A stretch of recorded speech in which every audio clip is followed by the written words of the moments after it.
ఆమోసు గ్రంథము, ఆ మాట మీరు చదవండి, 4వ అధ్యాయం 13వ వచనం. ఆమోసు గ్రంథము 4వ అధ్యాయము 13వ వచనం.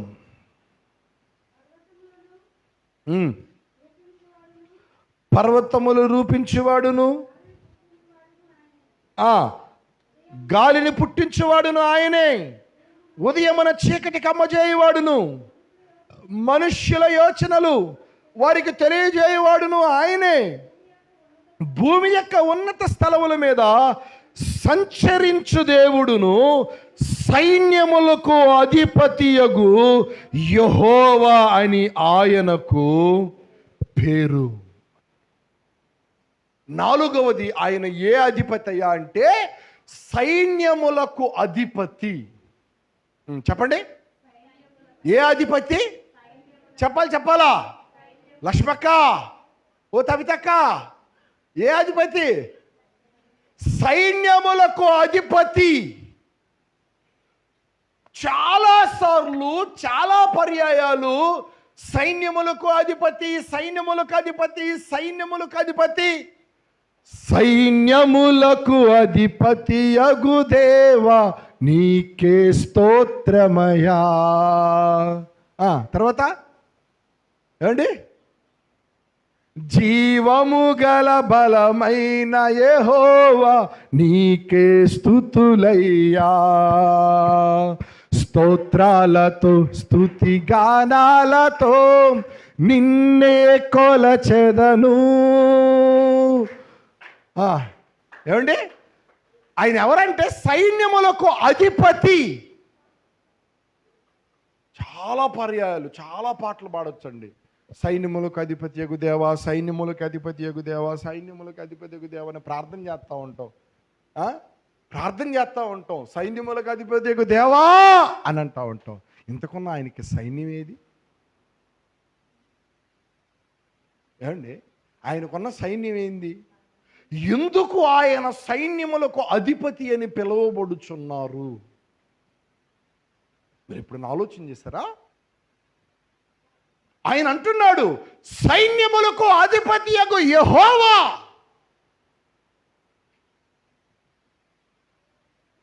నా వైపు చూడండి, ఆయన సైన్యం ఏందో నేను మీకు చెప్తాను. దేవునికి స్తోత్రం, హల్లెలూయా. ఏమండి? మొదటి సమూయేలు గ్రంథము 17వ అధ్యాయము 26వ వచనాన్ని చదవండి. మొదటి సమూయేలు గ్రంథము 17వ అధ్యాయము 26వ వచనము.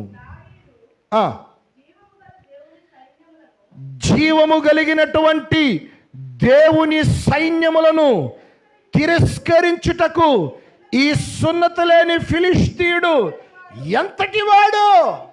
ఒక్క నిమిషం ఆగుదా, నా వైపు చూడండి. ఇప్పుడు మనకందరికీ బాగా తెలుసు, గొల్యాత్ అనేటువంటి 6 మూరల జానని ఎత్తుగలిగినటువంటి వాడు సవాలు విసురుతా ఉన్నాడు ఇశ్రాయేలీల మీద. ఏమండి? ఉన్నారా నాతో తలపడేవాడు అని చెప్పేసానని. యుద్ధ నేర్పరులు సైతం గడగడ వణుకుతా ఉన్నారు, అల్లాడిపోతున్నారు.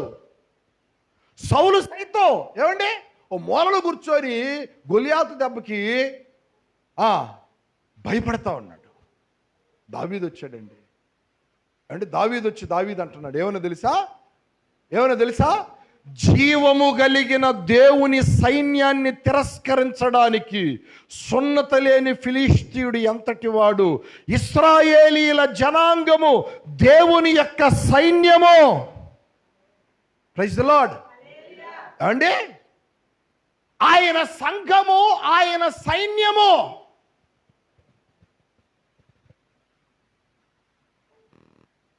మీరెవరో ఏమండి? మంచి పాట పాడారు. నీ రాజ్య పౌరునిగా నన్ను మార్చితివి, నీ సైన్యములో నన్ను చేర్చితివి. ఎట్లుండండి, నేను పాడుతూ ఉంటా, ఎట్లుండండి, చప్పట్లు కొట్టు. నీ రాజ్య పౌరునిగా నన్ను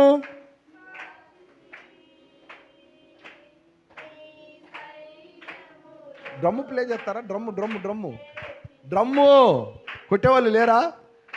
నా జీవిత భాగస్వామివి నీవు, నా ప్రాణముతో పెనవేసుకున్నావు నీవు. ఏమండి? ఆయన సంఘము, ఆయన ప్రజలు, ఆయన సైన్యము. Praise the lord. హల్లెలూయా. జీవము కలిగినటువంటి దేవుని సైన్యము వారు.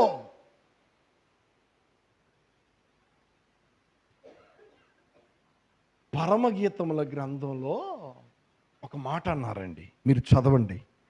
పరమగీతముల గ్రంథము 6వ అధ్యాయము 4వ వచనాన్ని చదువుదాం. పరమగీతముల గ్రంథము 6వ అధ్యాయము 4వ వచనం. నా సఖీ, నీవు తిర్సా పట్టణము వలె సుందరమైన దానవు, యెరూషలేమంతా సౌందర్యవంతురాలవు, పెక్కములను ఎత్తిన సైన్యము వలె భయము పుట్టించుదానవు. ఏమండి? సంఘాన్ని పోల్చుతూ, సంఘాన్ని గురించి మాట్లాడుతూ, నువ్వు ఎలాంటి దానివయ్యా అంటే టెక్కములు ఎత్తిన సైన్యము లాంటి దానవు. ఈ మాట మీకు అర్థం కావాలా? ఏమండి? టెక్కములను ఎత్తిన సైన్యము లాంటి దానవు. మీరు ఒకసారి చూడండి, పూర్వపు రోజుల్లో యుద్ధాలకు వెళ్ళేటప్పుడు బూరలు తీసుకునేవారు. బూరలు తీసుకొని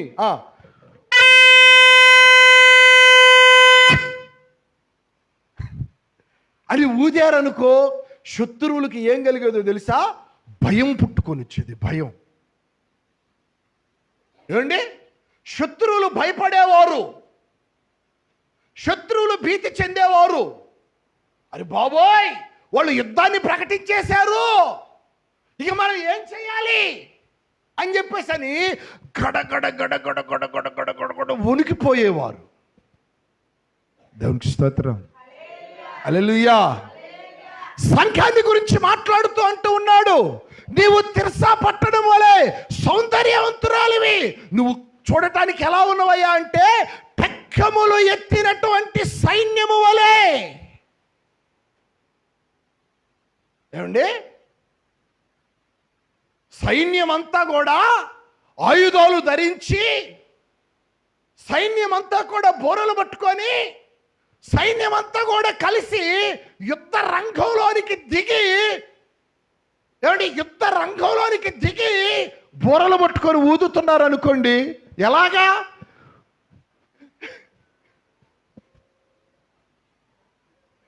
దేవునికి స్తోత్రం. హల్లెలూయా. హల్లెలూయా. గడ గడ గడ గడ గడ గడ గడ గడ గడ గడ గడ గడ గడ ఉనికిపోతాయి. యేసు ప్రభు ఆ మాట చెబుతున్నారు. ఏమనే తెలుసా? సంఘము సంఘము సంఘము సంఘము బండ మీద కట్టబడినటువంటి సంఘము, దాని ఎదుట పాతాళలోక ద్వారములు కూడా ఏం చేయలేవు, నిలవలేవు. అది సైన్యానికి ఉన్నటువంటి ఆ టెక్కములు ఎత్తిన సైన్యం అంటే అలాగుండిద్ది. హలో, మీకు అర్థం కాలా? దెయ్యాలను చూసి, అపవాదిని చూసి, వాడు నన్ను పట్టుకుంటాడేమో, వాడు నన్ను ఆవరెత్తడేమో, వాడు నా ఎమిటొత్తడేమో, నా పక్కన అటు ఇటు చుట్టూ తిరుగుతూ ఉంటాడేమో అని కొంతమంది భయపడతా ఉంటారు. వాడిని చూసి నువ్వు భయపడటం కాదు, నిన్ను చూసి వాడు భయపడతాడు. గట్టిగా చెప్పండి. వాడిని చూసి నువ్వు భయపడటం కాదు. మా చిన్ననాటి వయసులో మాకు ఒక సహోదరుడు ఉన్నాడు, ఇప్పుడు లేడు పాపం, మహిమలోకి వెళ్ళాడు. రాము, నా మీద వయసు చాలా పెద్దవాడు పాపం. రాము, నేను అంకుల్ అని పిలిచేవాడిని పాపం.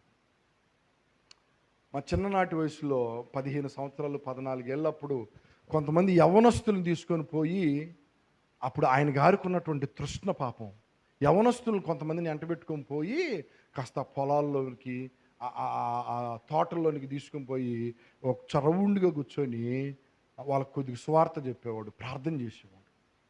ఆ గుంపులో నేను కూడా అప్పుడప్పుడు పోయేవాడిని.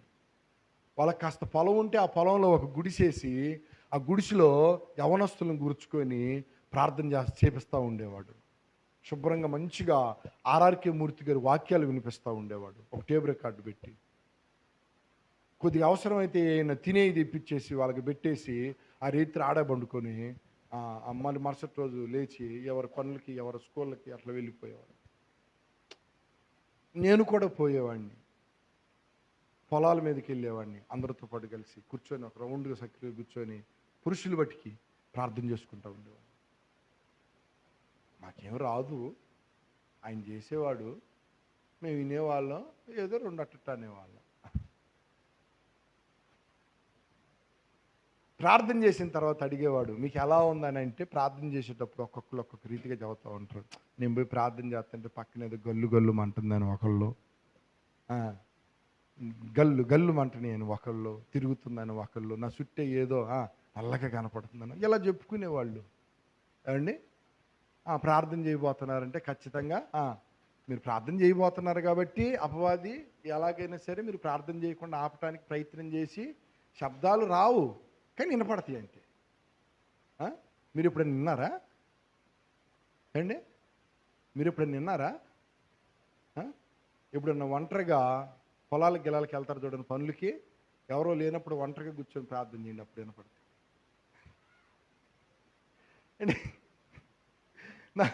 నా మాట మీకు అర్థమైందా?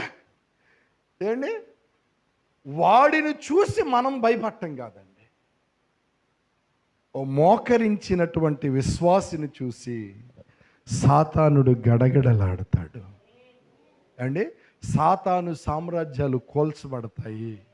సంఘము కలిసికట్టుగా ఏకీభవించి ప్రార్థన చేస్తే అండి పాతాళలోక ద్వారములు సైతం చెప్పండి ఏమైనాయి నిలవలేవు. పేతురు గారిని చెరసాల్లో పెట్టారండి, పాపం పేతురుని చెరసాల్లో పెట్టారు, మా అయ్యగారిని జైల్లో పెట్టారని చెప్పని సంఘం అంతా కలిసి ప్రార్థన చేసింది.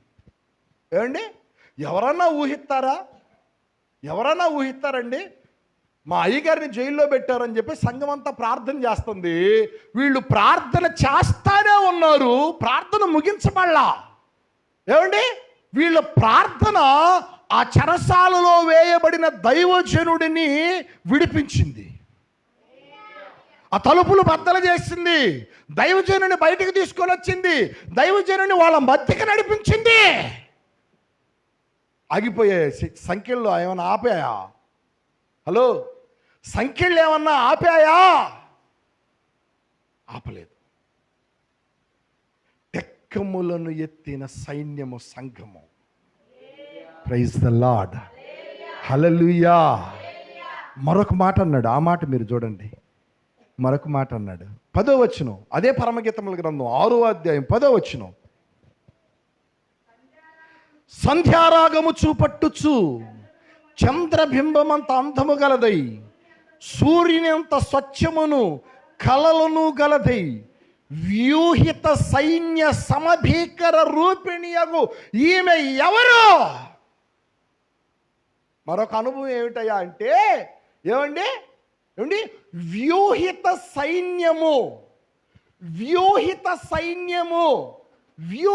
సైన్యం అంటే ఏంటో నేను మీకు చెప్తాను.